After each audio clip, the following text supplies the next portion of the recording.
Assalamualaikum warahmatullahi wabarakatuh. Sebelumnya perkenalkan, nama saya Ririn Apriliani dari Program Studi Manajemen Bisnis Syariah. Di sini saya akan memaparkan materi mengenai integrasi nilai Islam, di mana kualitas pelayanan pada saat ini itu tidak hanya untuk pemenuhan standar saja, tetapi juga untuk menciptakan nilai dan juga pengalaman bagi pelanggan. Nah, dalam Islam, pelayanan merupakan tanggung jawab moral kepada Allah dan sesama manusia, bukan hanya untuk mencari keuntungan saja. Penerapannya ini bisa melalui nilai sidik, amanah, tablik, dan juga fatona, serta prinsip tabayun dalam komunikasi. Nah, integrasi nilai tersebut bisa membantu menciptakan bisnis yang unggul, adil, dan juga berkah. Pembahasan yang pertama ada fondasi filosofis dan teologis pelayanan dalam Islam. Nah, pelayanan dalam Islam itu berdasarkan pada prinsip tauhid, yang artinya seluruh aktivitas termasuk bisnis dan juga pelayanan merupakan bentuk ibadah kepada Allah Subhanahu wa taala. Nah, interaksi antara penyedia layanan dan juga pelanggan tidak hanya transaksi ekonomi saja, tetapi hubungan yang diatur oleh nilai etika Islam. Kualitas layanan itu juga berkaitan dengan ihsan, yang artinya melakukan pekerjaan dengan sebaik mungkin karena Allah sedang mengawasi. Dan secara teologis, kewajiban memberikan pelayanan terbaik itu tertuang di dalam Quran surah Al-Qasas ayat 77. Dalam manajemen modern, kepuasan pelanggan itu diukur dengan istilah gap analysis atau analisis kesenjangan yang menggunakan model serve goal, di mana gap merupakan nilai dari persepsi dikurangi harapan, di mana ketika persepsi lebih besar dari harapan, itu berarti pelanggan memiliki tingkat kepuasan yang sangat tinggi atau sangat puas. Nah, untuk persepsi sendiri, itu tidak hanya mencangkup atribut fisik dan juga keandalan dari sistem, melainkan mencangkup nilai spiritual, ketenangan batin, dan juga keadilan yang dirasakan pelanggan selama proses transaksi berlangsung. Pembahasan yang selanjutnya adalah etika profetik sebagai pilar keunggulan pelayanan. Pelayanan Islami itu berlandaskan kepada sifat Rasulullah SAW yang menjadi dasar budaya pelayanan yang jujur, bertanggung jawab, transparan, dan juga profesional. Untuk etika profetik yang pertama ada sidik, yakni kejujuran data dan informasi produk tanpa memanipulasinya. Sehingga dengan kita melakukan kejujuran, kita itu bisa membangun kepercayaan merek di mata para pelanggan. Nilai yang kedua adalah amanah, yakni bertanggung jawab untuk menjaga kepercayaan pelanggan, termasuk keamanan data dan juga ketepatan layanan. Dampaknya itu bisa meningkatkan rasa aman dan juga kepercayaan pelanggan dalam jangka panjang.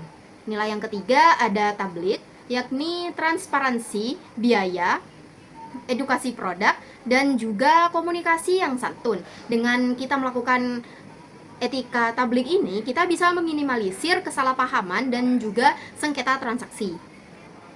Dan nilai yang keempat ada fatona, yakni profesionalisme staf, motivasi layanan, dan juga ketepatan solusi. Ini bisa berdampak untuk efisiensi operasional dan juga kepuasan fungsional yang tinggi. Pembahasan yang selanjutnya ada konsep tabayun sebagai instrumen klarifikasi informasi. Nah, tabayun ini merupakan prinsip etika informasi dalam Islam yang menekankan pentingnya verifikasi, klarifikasi, dan juga penelitian mendalam terhadap setiap informasi yang diterima sebelum diambil sebagai dasar tindakan atau keputusan. Nah, seperti saat ini yang banyak terjadi, tabayun ini menjadi bagian yang sangat penting untuk menjaga integritas dari perusahaan dan melindungi hak-hak pelanggan. Pembahasan yang selanjutnya ada dasar hukum dan epistemologi tabayun. Prinsip tabayun berlandaskan pada Quran surah Al-Hujurat ayat 6 yang memerintahkan umat Islam untuk memeriksa kebenaran informasi dengan teliti. Tabayun juga mengajarkan sikap hati-hati dalam menerima dan menyebarkan informasi agar tidak menimbulkan kesalahan, fitnah, atau juga konflik. Nah, dalam organisasi, tabayun juga menjadi budaya komunikasi yang jujur, terbuka, dan juga bertanggung jawab. Memasuki pembahasan yang selanjutnya, yakni mekanisme tabayun dalam manajemen komplain. Nah, tabayun dalam penanganan keluhan pelanggan bertujuan untuk mencapai keadilan bagi pelanggan dan juga bagi perusahaan. Tahapannya itu bisa meliputi, yang pertama ada penerimaan keluhan dengan empati dan juga perhatian. Yang kedua, verifikasi informasi melalui pengecekan data dan juga fakta. Kemudian dilanjutkan dengan klarifikasi hasil investigasi secara jujur dan transparan kepada pelanggan. Dan yang keempat adalah pemberian solusi yang adil sesuai dengan kerugian yang dialami oleh pelanggan. Nah, penerapan tabayun bisa mengubah komplain menjadi peluang untuk meningkatkan kepercayaan dan juga kualitas pelayanan. Yang selanjutnya ada integrasi nilai Islam dalam model kualitas layanan ServQual dan Carter. Nah, untuk mengukur dan meningkatkan kualitas pelayanan secara terstruktur, institusi berbasis syariah mengadopsi dan memodifikasi model kualitas layanan konvensional.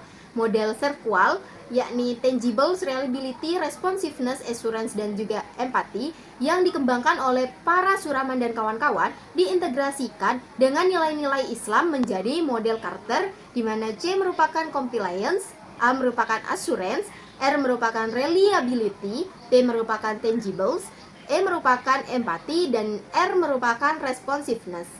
Selanjutnya ada analisis dimensi Carter dalam konteks syariah. Nah, dimensi Carter yang pertama itu ada compliance, di mana landasan nilai Islamnya itu berdasarkan pada syariat dan juga fatwa DSN MUI, di mana indikator kualitas pelayanannya itu seperti bebas riba, akad yang transparan, audit DPS yang rutin. Kemudian dimensi Carter yang kedua ada assurance, yakni amanah dan al-amin, di mana indikatornya itu merupakan staf yang kompeten, data yang aman, dan juga rasa percaya diri.